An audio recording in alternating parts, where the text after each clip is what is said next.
Bonjour à tous, rendez-vous ce dimanche sur l'hippodrome de Saint-Cloud pour une nouvelle émission Quintet Flash. Et on part pour un quintet en place et dans le prix des boucles de la Seine sur cet hippodrome de Saint-Cloud. Un handicap pour des 3 ans et plus sur la distance de 1600 mètres. On a affaire à un lot qui tient quand même assez bien la route avec des 3 ans qui s'annoncent ambitieux pour certains.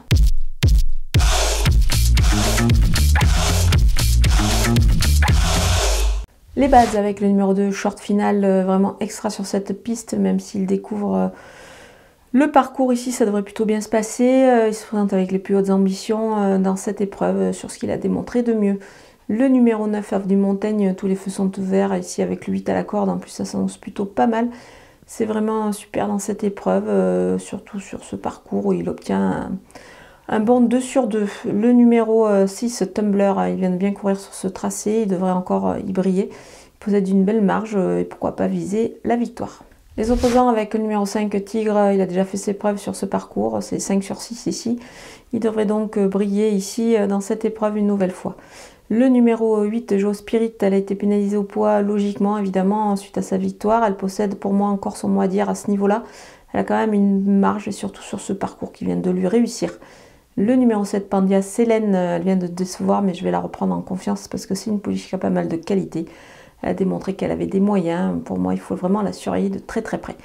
Le numéro 13 de Lord Sinclair, il n'a pas démérité le dernier coup sur ce tracé. Dans un handicap, c'était pas mal. Il peut cette fois améliorer son classement, donc attention à lui.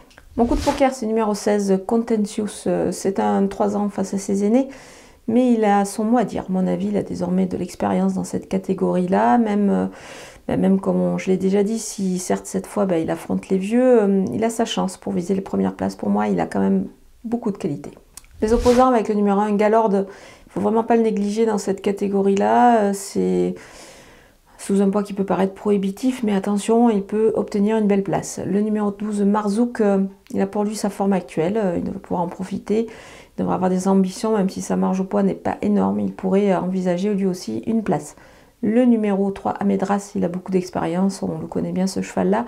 Juste un petit bémol, le tracé ne lui est jamais trop réussi, mais bon, attention, pourquoi pas glisser dans une combinaison élargie. Le numéro 4, Alf, sa valeur a été revue à la baisse, mais est-ce suffisant pour qu'il s'illustre parce que sa marge de manœuvre n'est pas énorme au poids. C'est sûr qu'avec la corde 14 aussi, ça complique, mais attention, on va quand même le surveiller en fin de combinaison. Le numéro 10, Benny Maru, il a gagné son handicap, le lot était quand même un peu moins relevé, du coup là il doit montrer autre chose, mais on ne va pas le négliger quand même sur sa forme.